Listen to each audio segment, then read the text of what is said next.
नमस्कार, मैं अश्वी खान, आप देख रहे हैं X24 न्यूज़। इस वक्त हैं हम कानपुर के श्याम नगर इलाके में और हम रोड पटरी वालों के पास आए हैं। पूछना चाहते हैं कि उनकी ज़िंदगी कैसे चल रही है और उनकी इनकम कैसे चल रही है। जानते हैं उनसे। आपका नाम? कुलदीप कांत मिश्रा। कुलदीप जी, ये बताइए, लॉकडाउन पीरियड में, लॉकडाउन से पहले क्या आपकी इनकम थी और लॉकडाउन के बाद क्या इनकम रही?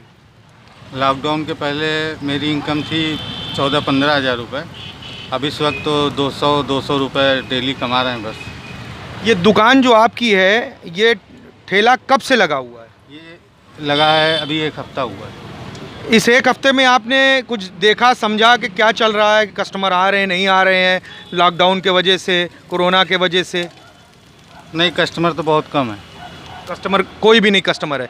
एक चीज़ ये बताइए, आप बिजली का बिल, क्या सरकार ने कुछ ऐसी छूट दी जिसमें आपका बिजली का बिल माफ़ हुआ हो? नहीं, किसी प्रकार की छूट नहीं है, ना बिजली बिल में, ना बच्चों की फ़ीस में। अच्छा, एक ये बच्चों की फ़ीस, स्कूल फ़ीस में किसी प्रकार की छूट नहीं है। मैंने तो अभी तक जमा भी नहीं किया। अच्छा, तो मतलब स्कूल फ़ीस नहीं जमा हुई है आपकी, और आपके बच्चे पढ़ रहे हैं या नहीं पढ़ रहे हैं? पढ़ रहे हैं। पढ़ रहे हैं। क्लासेस चल रही क्या हैं। चीज़? ऑनलाइन क्लासेस चल रही हैं। ऑनलाइन क्लासेस चल रही है। अच्छा, तो ये बताइए, ये जो घर का खर्चा है, ये कैसे आप चला रहे हैं? सरकार ने किसी तरीके का कोई आपको पैसा या कोई लोन इस तरीके का कोई मुहैया कराया? अरे, घर का सामान बेच बेच के खर्चा चला रहे हो, कैसे चलाएंगे खर्चा? मतलब घर का सामान बेच के? और क्या भाई, ऐसे अभी हालात तो इस तरीके के हैं कि ठेले पे जो लोग अपना बिजनेस कर रहे हैं, वो घर का सामान बेच के, जैसा कि इनके कहने के मुताबिक है कि सरकार की तरफ से कोई भी चीज़, चाहे वो पैसे से हो, चाहे लोन हो, किसी तरीके भी। आइए हम जानते हैं दूसरे बंधु से कि इनका कैसे चल रहा है। आप अपना नाम बताएं। सरमन श्रीवास्तव। सरमन जी, ये बताइए कि आपका क्या चल रहा है, कैसे आप अपना ज़िंदगी व्यतीत कर रहे हैं? बहुत भद्दर ज़िंदगी हो गई, 1 साल से कुछ भी नहीं हो रहा है। मैं भी ठेला लगाया हूँ, मेरा लड़का भी रोड पे है, वो भी बेच रहा, पढ़ाई का उम्र में बेच रहा। 100 रुपये कमा के अपना ज़िंदगी गुजारा करता हूँ। प्याज 50 रुपये किलो, आलू 35 रुपये किलो, टमाटर 60 रुपये किलो, कहाँ से गुजारा हो पाएगा? तो ये बताइए, आप मतलब अगर इस तरीके की आपको परेशानी सामना करना पड़ रहा है, नहीं तो क्या सरकार की तरफ से कोई ऐसी सुविधा मिली जिससे? कोई सुविधा हमको नहीं मिली है। 270 रुपये में कार्ड बनाया गया है। कैमरामैन जरा दिखाएंगे इसको। सरकार की तरफ से 10,000 लोन का छूट मिलेगा, 1 साल तक ब्याज नहीं लगेगा। ऐसा ना कोई लोन मिला, ना कुछ पास हुआ है। ये इसका बनाने का चार्ज भी क्या लग लिया था सरकार ने? 270 रुपये नगर निगम से बनवाया है। तो ये कितने दिन हो गया बने हुए? इसका कम से कम 20 दिन हो गया है। बोले हफ्ता भर में पास हो जाएगा। तो अभी तक आपको कोई पैसा नहीं? कोई ऐसा छूट, ना कोई सब्सिडी, कुछ नहीं मिली। तो घर कैसे चल रहा है आप? घर ऐसे ही मैं भी कमा रहा हूँ। मेरी औरत भी फूल माला बेचती है, लड़का है वो भी अंडा बेचता है। 150 करके इकट्ठा करके अपना गुजारा करता हूँ। एक तो 9 में पढ़ रहा है, लड़की है वो 7 में पढ़ रही है। दोनों का फीस, स्कूल जा नहीं रहे फिर भी फीस भरना पड़ रहा है। मतलब बच्चे स्कूल नहीं जा रहे हैं और फीस स्कूल वाले मांग रहे हैं? स्कूल की फीस मांग रहे हैं, वो भरना पड़ता है। दोनों बच्चों का। दोनों बच्चे क्या है?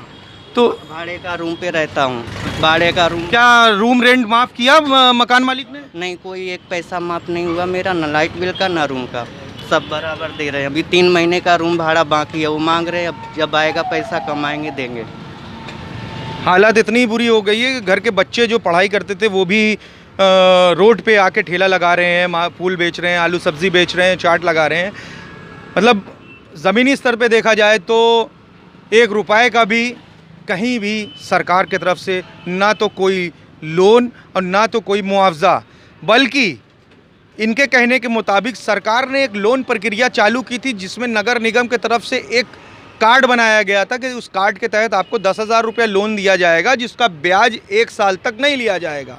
लेकिन इनके बताने के मुताबिक 1 महीना हो गया कार्ड बने हुए, अभी इनको लोन की धनराशि नहीं प्राप्त हुई है। इनके कहने के मुताबिक सरकार किस तरीके से कर रही है, आइए जानते हैं इन्हीं के ज़बानी कि अब इनके हालात कैसे हैं। अब बस यही दिवाली तक देखता हूँ, थोड़ा कोरोना शांत हो जाए, इसके बाद कहीं जाएंगे। क्या है इसमें भी कुछ नहीं, 10 अंडे उबाला हूँ, ये भी नहीं बिच पा रहे हैं। पब्लिक भी नहीं आ रही है खाने को।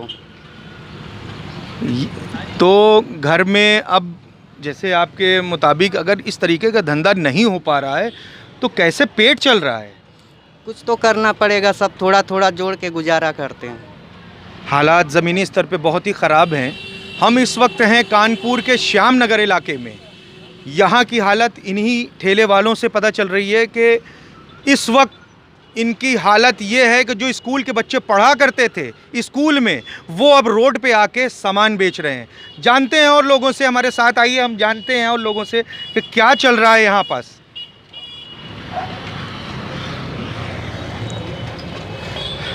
आपका नाम भैया? अरविंद दिवाकर।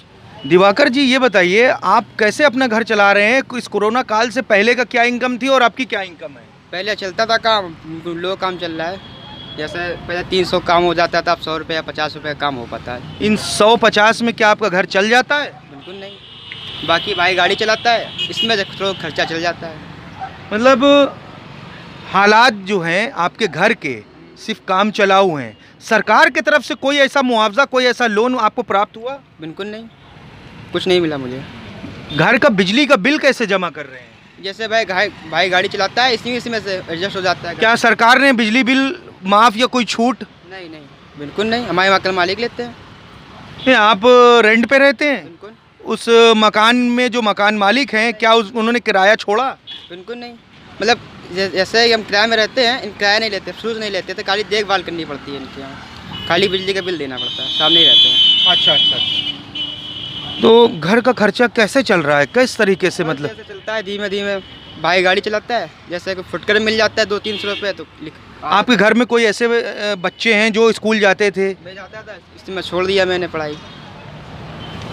हालात देखिए आपके सामने। एक मतलब बरेठा हैं ये कानपुर के श्याम नगर इलाके में। हालात इनकी ऐसी हो गई है कि पहले ये पढ़ा करते थे और आज इन्होंने अपनी प्रेस की दुकान और कुछ पान गुटखा वगैरह की दुकान खोल ली है। और उस पे भी ये बोल रहे हैं कि पहले हम 300 कमाते थे, अब 150 कमाने में बहुत ही मशक्क़त उठानी पड़ रही है। सरकार की तरफ से किसी तरीके का कोई भी मुआवजा और कोई भी सुविधा और ऐसी कोई भी स्थिति मिली नहीं है। देखते हैं आगे सरकार की तरफ से कोई ऐसा ऐलान होता है, अभी तक तो नहीं हुआ। देखते हैं आगे होता है कि नहीं होता। और हालात ज़मीनी स्तर पे बहुत बुरे हैं। मैं अशफी खान, कैमरामैन आकाश राय के साथ X24 न्यूज़, सत्यमेव जयते।